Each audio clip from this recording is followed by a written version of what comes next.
everybody, and welcome to the Divine Feminine Yoga Telesummit 2016. Our title this year is The Courage to Live Your Authentic Self. I am loving this title and listening to all these calls. I have been home sick the last few days, so this is the first time ever I have had the chance to listen to the calls, and they are really, really good. So I'm glad to be here today. I do have some leftover cold, so if I get a coughing jag, I will mute myself and take care of that. So didn't happen yesterday, so hopefully it won't happen today.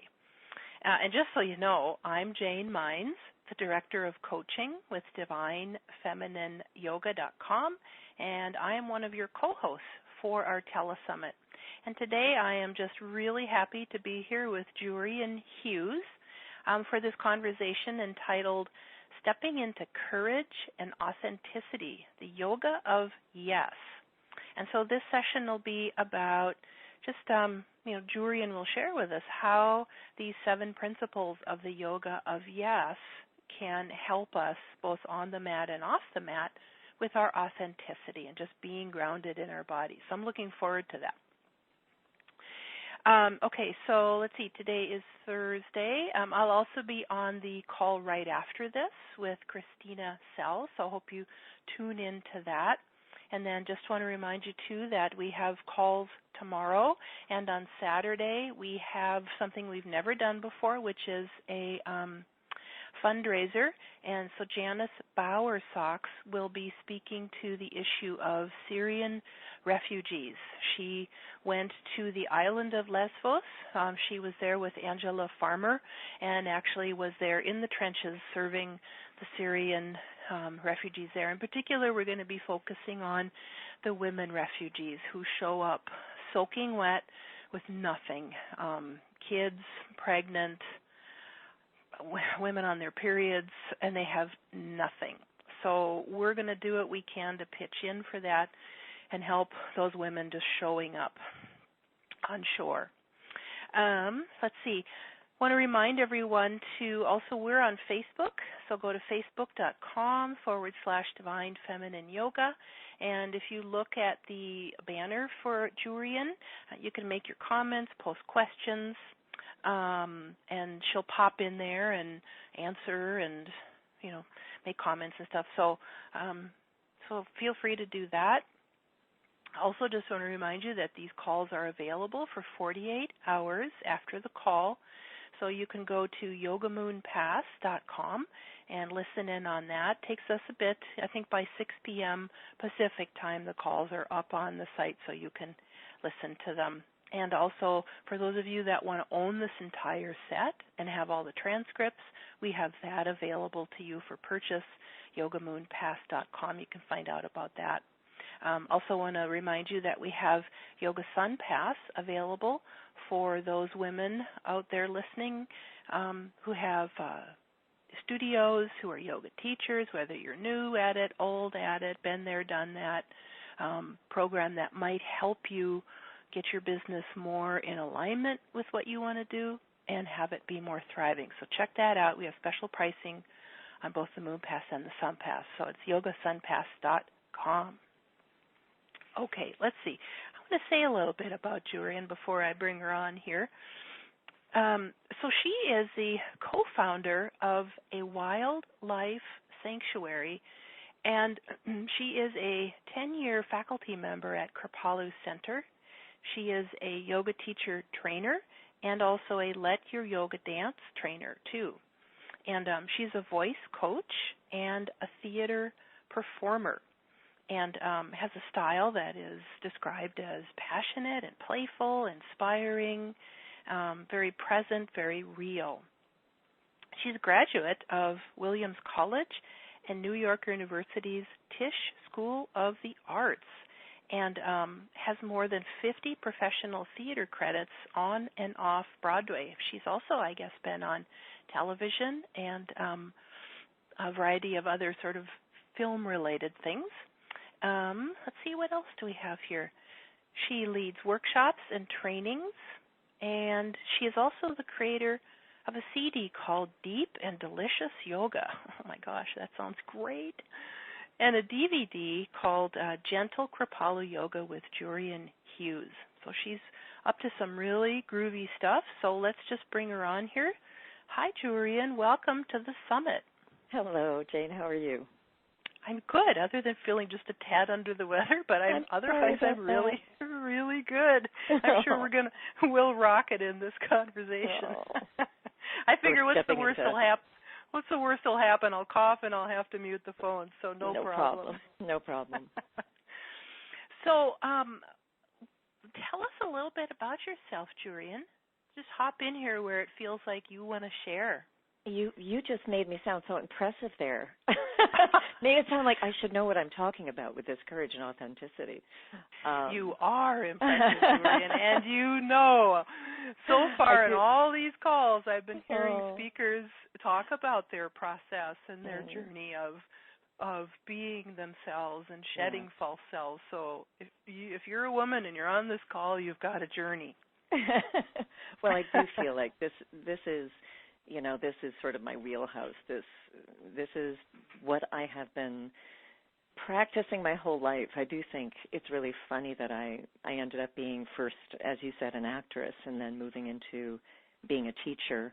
I suffered from terrible stage fright as an actor, particularly in the beginning, and I can't say that it ever really went away, and I still work with stage fright as a teacher, and I feel like so much of what I do in this life has been about really challenging that place of fear within myself and developing tools to move through it, with as much grace and ease as I possibly can.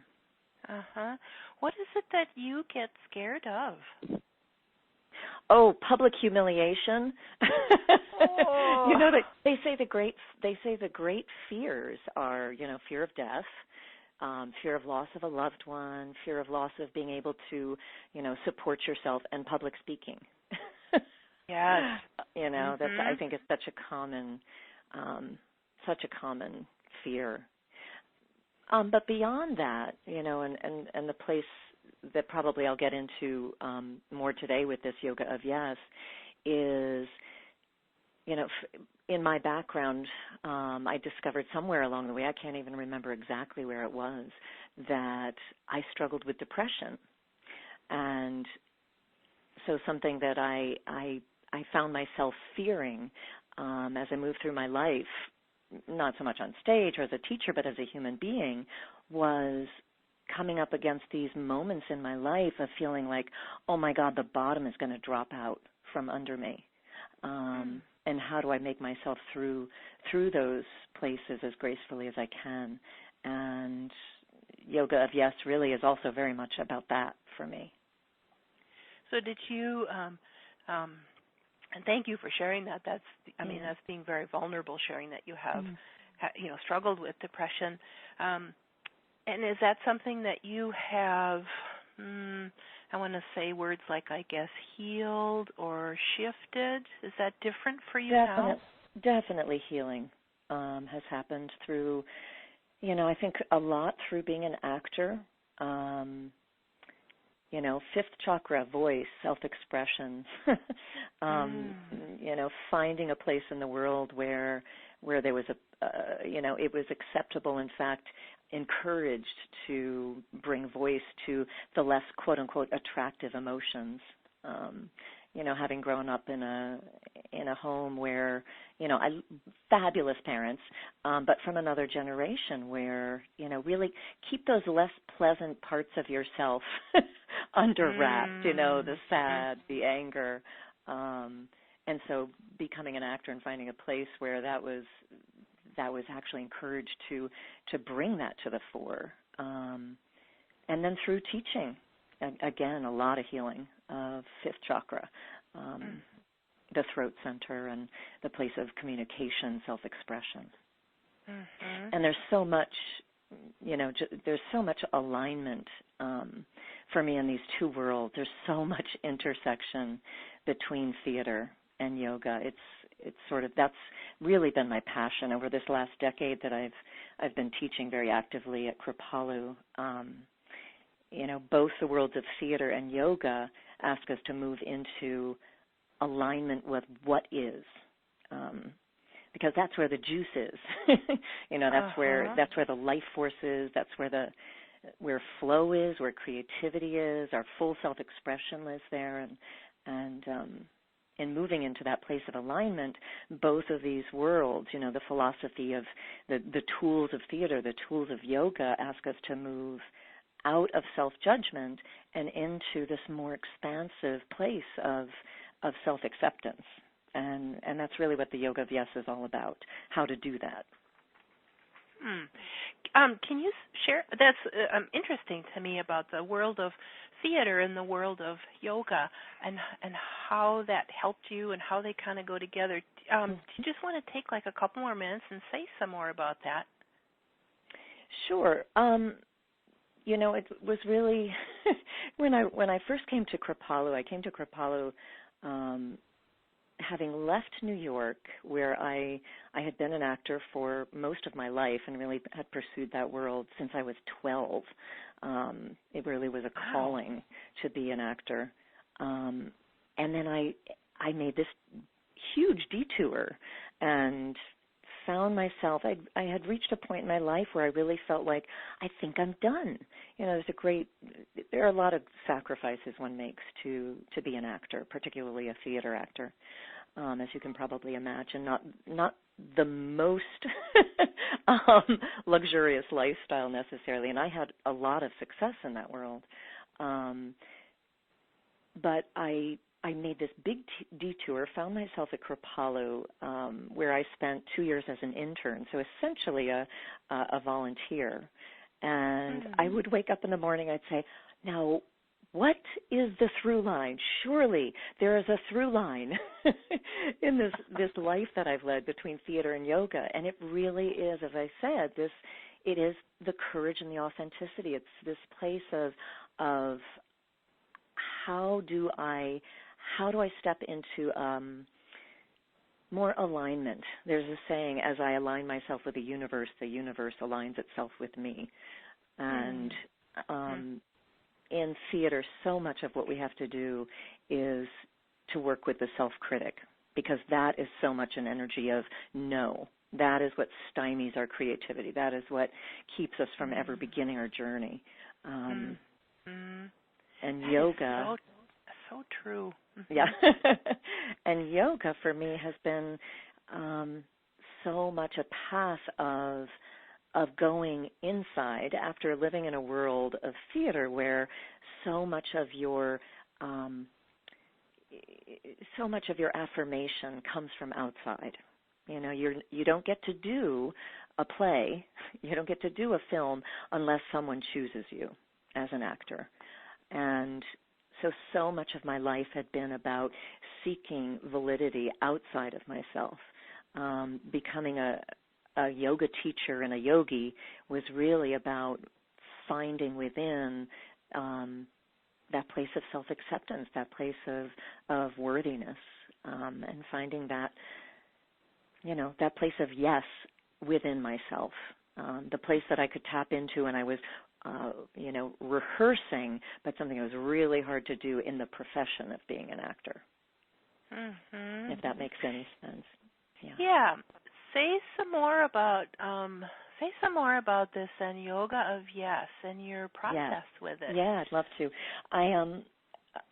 The essence of it, as I said, is as I align myself with the universe aligns itself with me. It's sort of waking up to the places in our lives where we're spending a lot of energy in resistance to what is. Noticing the places where we might be saying like, okay, I'll get in alignment, I'll get in the flow of life when ... Like I knew you were going to say that, when. Whether it's when I get the perfect job or the perfect boyfriend or the perfect home or I finish my to-do list or I clean my bathroom or I lose 5 pounds, whatever it might be. And for me, this yoga of yes is really about it's not the 5-year plan. It's not the let me figure out how I'm going to make my way to happiness, to satisfaction. It's the exact opposite. It's letting go of the reins. I think as human beings, we like to feel, most of us, we like to feel in control. And we like to live in the illusion that we're running the show. And that's right. comforting. And we all know that that's not true. At least those of us in this world of yoga, I think we're pretty clear. Like, yeah, we're all, as you were talking about the refugees. None of them, I'm sure, saw that coming. This idea that at any moment, any one of us could be there.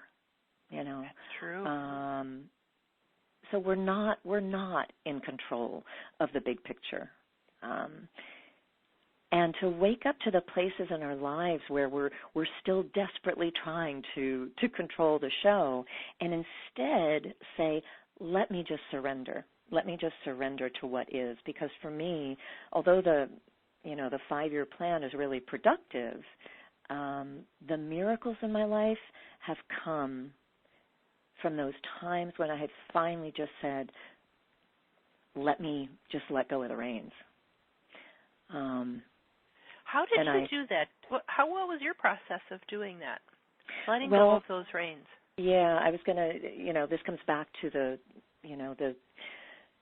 fact that in my life I've struggled with depression a lot. And, I'd love to share with you a story that was really a turning point for me and helped me really see this differentiation between what it's like to live in the space of no, you might say, and what it's like to live in the space of yes. I was living in New York in Park Slope, Brooklyn, and, anybody who knows me knows I'm a pretty practical girl. I'm very feet on the ground, I'm not somebody who's had a lot of past life memories. I don't close my eyes and see chakra colors. I'm very much a doubting Thomas, like, prove it to me. And I was in one of my darkest points in my life. I was just barely functioning, to be honest with you, just barely getting out of bed. And this one morning, I remember very, very clearly moving from sleep into wakefulness and hearing a voice. And being this very practical girl, I don't hear voices. So when I heard a voice, which, I know now was from deep within myself, it was a life-saving part of myself. It said to me, just make eye contact. Wow. And that felt absolutely terrifying because I knew that the way that I had been living was with this sort of shell around myself, and I know that anybody who has struggled with depression will probably resonate with this image, but this idea of I am just barely functioning, but I've got this shell around me to sort of protect myself, like just to keep out any more pain, I would imagine. But this idea that if something were to permeate this shell of protection, I felt like I will be destroyed. It will be like a tsunami wave that will just, take me to the ground and I won't be able to function again. And so making eye contact with another person in this state that I was living in felt terrifying because I knew full well that would permeate this shell. And I'd heard a voice. and so as I made my way to the subway that morning, I made eye contact with a few people. There was one man, though, whose face I can still see so clearly in my head. And I just remember in the few seconds of eye contact we had, this shift in him from, confusion to intrigue to a delight and a gratitude that I saw in his eyes in just a moment. And there was this huge shift that happened in me as well, and I felt, just as I had feared, I felt that shell of protection, this no, you might say, just shatter. And in its place, I felt like wings or arms of grace just came and caught me, as if to say, like, gotcha, we gotcha. And it felt like in that moment, that led to 6 of the most amazing moments of my life. I can't say that it was, roses after that. It wasn't. But I was finally forced to feel everything that was going on instead of living in this place of no, in this place of resistance. And shifting to this surrendering place, I found myself getting up every day going, oh my God, I'm alive. I am so depressed, but I'm alive. And so there was this joy. There was this joy in being alive that was living right next to my grief and my sadness and my pain. And there was just this huge shift there. And I have to say, that shell never really has formed to the same degree ever again. I won't say that, I haven't had bouts of sadness or even depression since then, but never to the same degree. That was really a huge shift for me, that moment. Wow, it sounds so incredible, almost like one of those moments where deep pain meets, I don't know what, deep possibility or deep healing, and they crash together at the same time. Yeah. Go ahead. No, I was just going to say, as I said, for months after that, I was just living in this space of really palpable connection to the divine. I was living in that place of flow and, living in the river of life, which this work for me is so much about. That's what yoga is about for me. Like, how can I get in the flow? How can I step into that place of life force, of prana?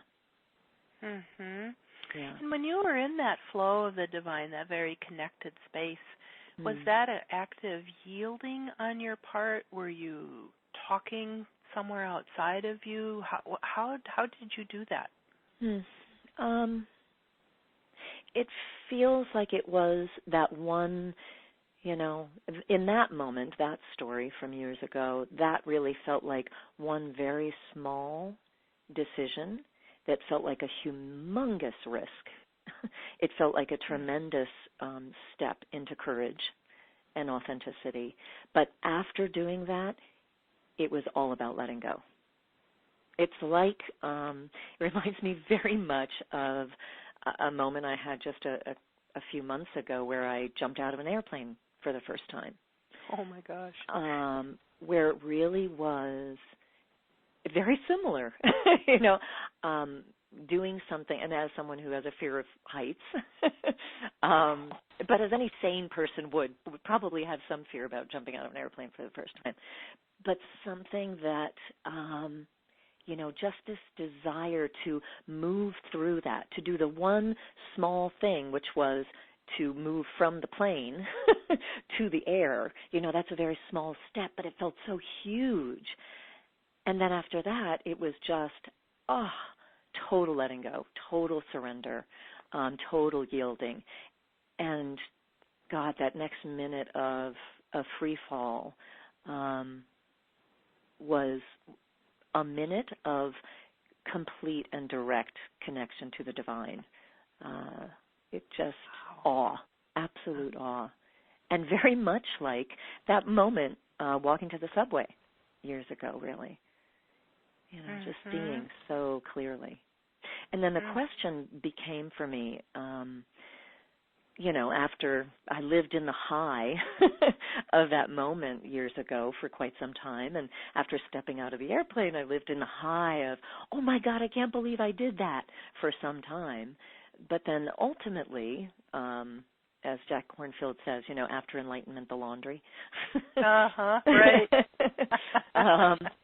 There's always the place where, that high starts to fade. And yet for me, this is where Yoga of Yes comes in, is how do I maintain?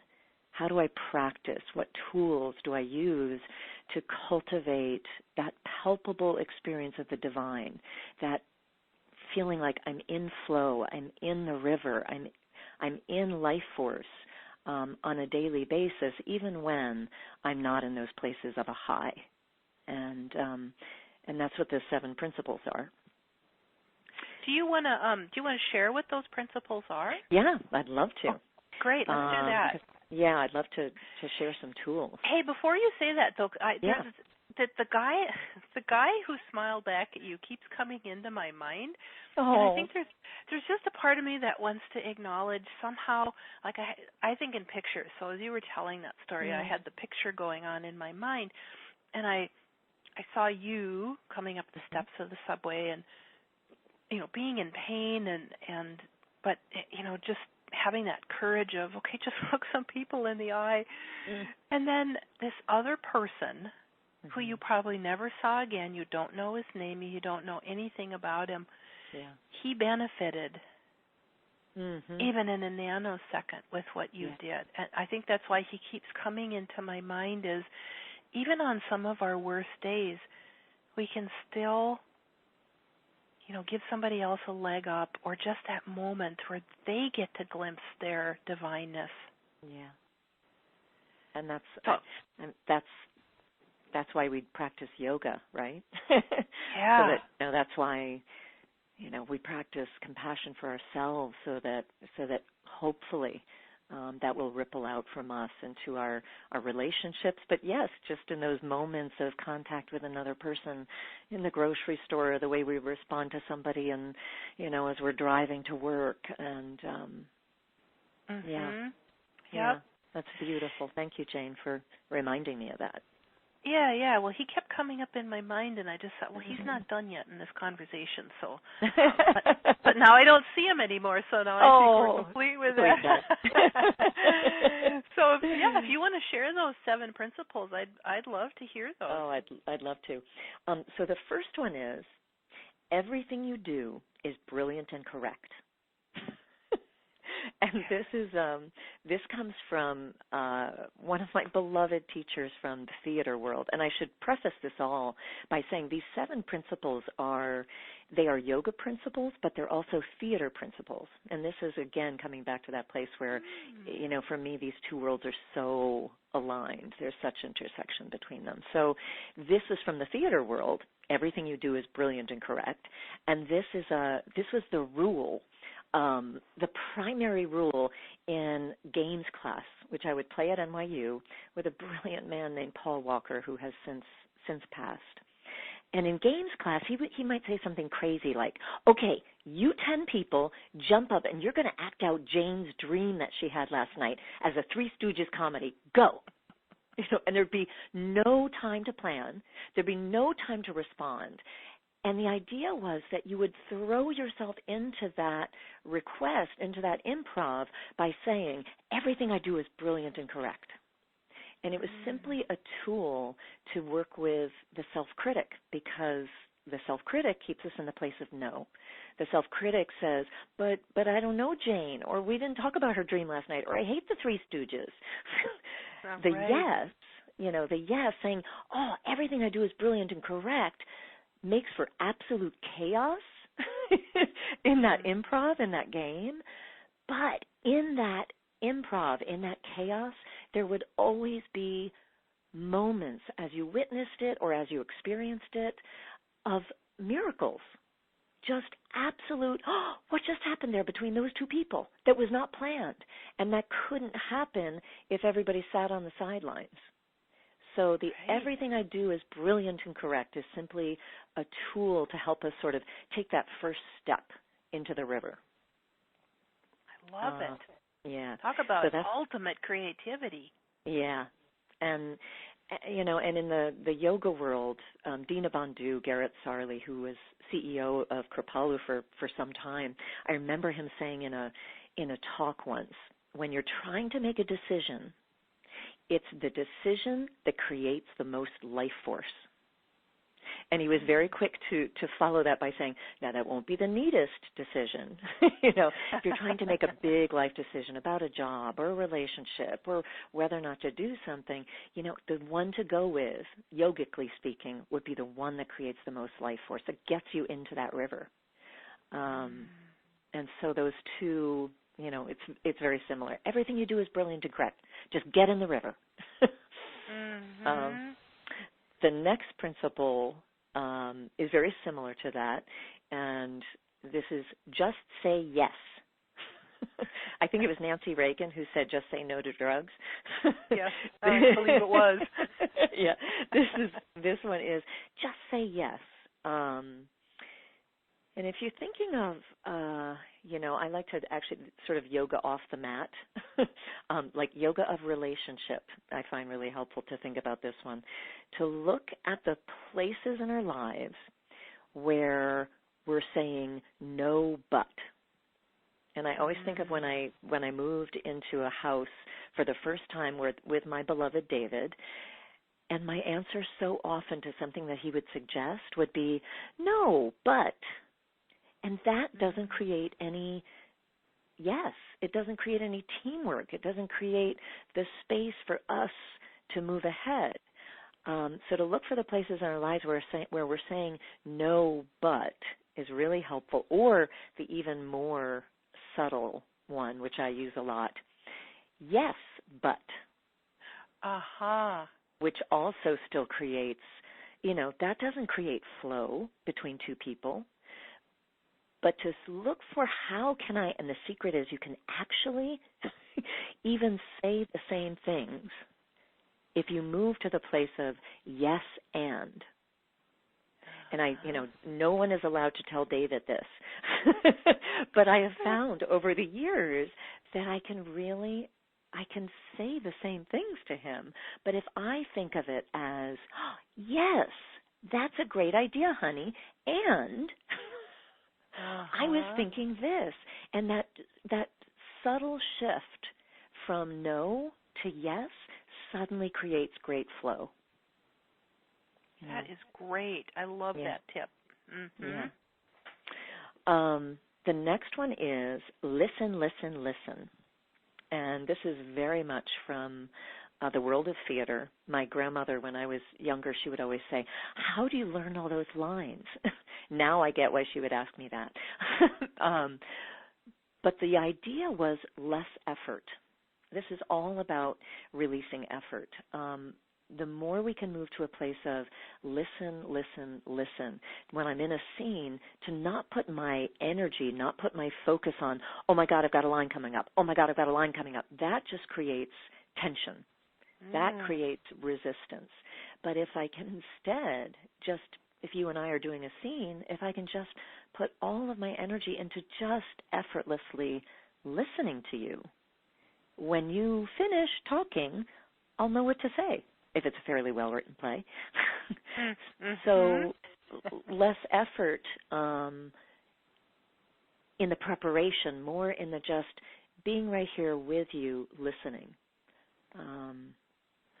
And that's a great one to take into life as well. To, I like it. If a friend comes to you with a problem, not to put the effort in, oh my God, what advice am I going to give her? Oh my God, what am I going to say? But instead to just be with, to just listen, and chances are I'll know exactly what to say if I put my effort into that. And does that listen, listen, listen also apply to our insides, our wise selves, and anything bigger than that listening? Certainly. Yeah. I think less effort and just listening, less doing, more listening. Yep, love it. Yeah. The next one is is create intimacy. And this is from one of my favorite writers, Henry Nouwen. And he, in one of his books, talked about the idea that we often think of intimacy as a measure of distance between ourselves and another. And he said, I like to think of intimacy as a measure of spaciousness. How free does each person feel to be completely themselves? I like that. Yeah, it's a small shift, but it's huge. And what happens when we do that in life, and again, I think of my beloved David, when I met him, I think I had just read this Henry Nouwen book, and I thought, well, I'm going to take a risk here. I'm going to create intimacy by saying, this is who I am, this is what I need, this is how I feel. And instantly, so early on, David, I think, got from me and I from him, oh, this is going to be one of those relationships where you mean I can say who I am and what I need and how I feel? I don't need to censor. And suddenly there was space for amazing amounts of trust. We used to say, right when we first met, we'd say, we can say anything, right? And then that was the phrase that said, this is a space of intimacy, of great spaciousness, of great freedom, and therefore great trust. Wow, love it. Yeah. And we can do that for ourselves, I think, looking for the places within us that initially maybe are not our favorite parts of ourselves, that we like to resist, that we like to say no to and perhaps quiet. And this sort of suggests the opposite, like, can I create some intimacy with that part of myself? Instead of judging it, can I invite it to the table to, sit down and have tea? And I have noticed over the years that, there's parts of myself that I'm not quite so fond of, that the more I do that, the more I befriend them, the more they have softened over the years. I'm still working on them, and I have to say, with all of these principles, like, I don't know how to do any of them. I have not perfected a single one of these, but I keep practicing them. Just like I practice yoga, I practice these principles. They are tools that I keep working on. It's a skill you're developing. That's what we're all doing, is practicing. Yeah. Yeah. So the next one, I'll just move through these quickly. The next one is commit. The idea that we don't have to see 5 years ahead, the 5-year plan, but instead to commit to just taking the next step. And in that next step, we take that, we commit ourselves fully, and then we say, oh, okay, is this the direction I want to keep on going in? If I throw myself into this job I'm not really sure about, and in 6 weeks, either I find out, wow, this is the best job for me, or, wow, I really need to quit this and go do something else. Or you can do that in a relationship, in all the different ways that, we might sit back and say, let me wait and see how this goes before I throw myself into it. This would suggest, you know what, throw yourself in, see how it goes, commit to it, and then you'll know. And then you can adjust where you need to. That takes us to the next one, which is risk, which just invites us to, if we commit, we do have to ask ourselves to get more comfortable with that place of risk. But I do believe that the more we do that, the more we stay alive. To stop being comfortable with risk, I do think we lessen our life force. And so I agree with you. Yeah, just to become more comfortable in the space of taking risks. And the last one is be here now. Certainly from the yoga world, that, but from the theater world, we would say, in yoga we talk about the vritti, or the thought waves of the mind that are constantly fluctuating through us, thoughts, feelings, emotions, and we tend to spend our lives simply reacting to those. without making choices. Be Here Now says, you know what? Let your awareness come off of all those vritti moving through you and put your attention on the present, noticing what are you seeing, what are you touching, what are you feeling, what are you hearing, moving into the space of the body to be present in this moment. So those are the 7 principles. Everything you do is brilliant and correct. Just say yes. Listen, listen, listen. Create intimacy. Commit, risk, and be here now. I love them, Jurian. I wrote them all down. I love the simplicity of them, and I love that. I think because of the simplicity and because it's a practice, we can practice and we can bounce around in them. Some of them connect together. Yeah. And I just like that it can flow. And I love it that it's tied to the theater world. I'll have to run this by my husband, who was a actor in his past years. Great. And I love it how you found the through. What do you call it? The through way? The through line. Through line. Between yoga theater and theater. Mm-hmm. I love it. I just love the simplicity. And I have to, send a shout out to my beloved soul sister, Jovina Chan, with whom I developed these 7 principles years ago. And, she and I have, since being interns at Kripalu together, back in, I think, 2006 was when we met.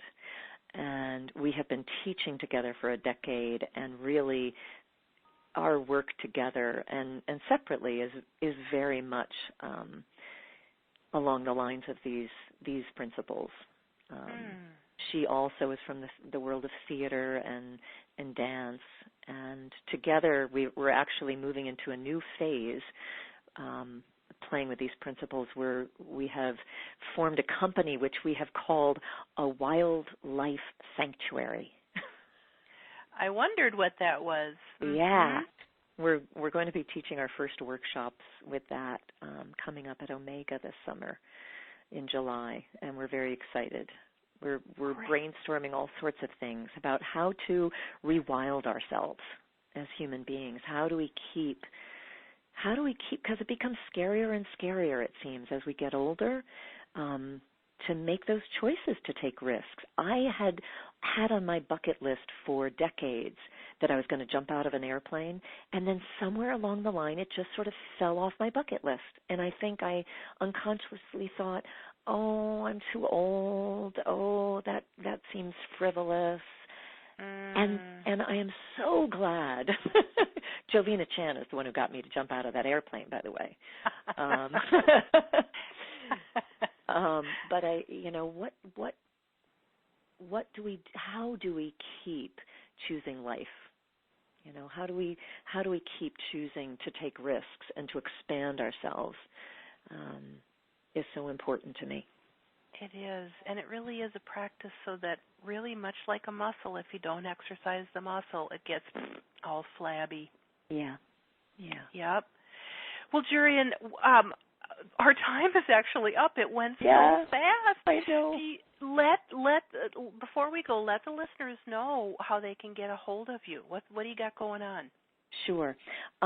You can find all sorts of things about me on my website, jurianhughes.com, JURIANHUGHES.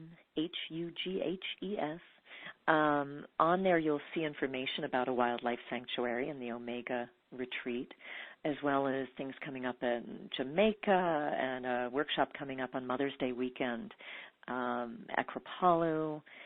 And if you go to the contact page on there, there's an opportunity to opt in to my newsletter. And if you opt in, I will be very happy to send you a 10-minute meditation, audio meditation. It's actually a meditation in motion.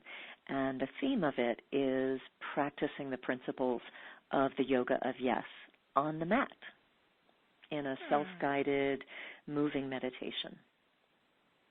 Well, that sounds awesome. I'm going to get on your newsletter if I'm not there already. Great.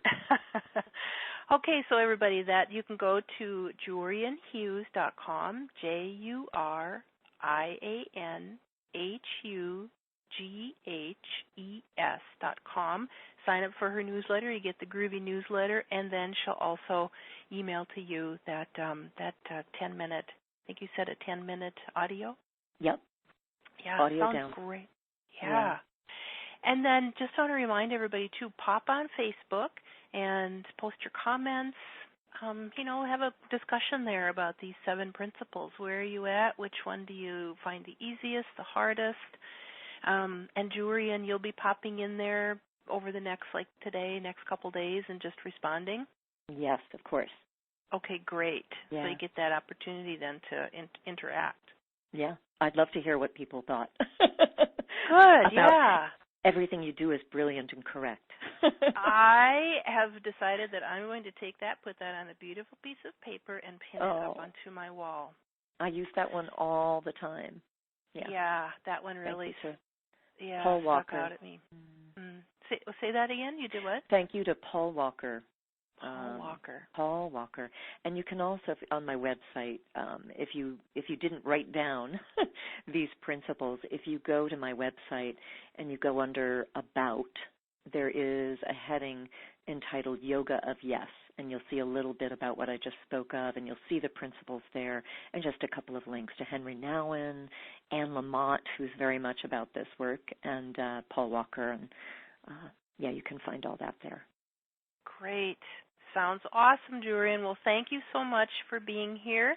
Thank you, Jane. It was a pleasure. Yeah, it went really fast and it was really interesting. So I had a great time, and I hope the listeners had a great time. I'm sure they did. So everyone, you can hang out for the next few minutes, and I will be on next with Christina Sell. And take care, everybody. Bye-bye. Bye-bye. Thank you, Jane. You're welcome.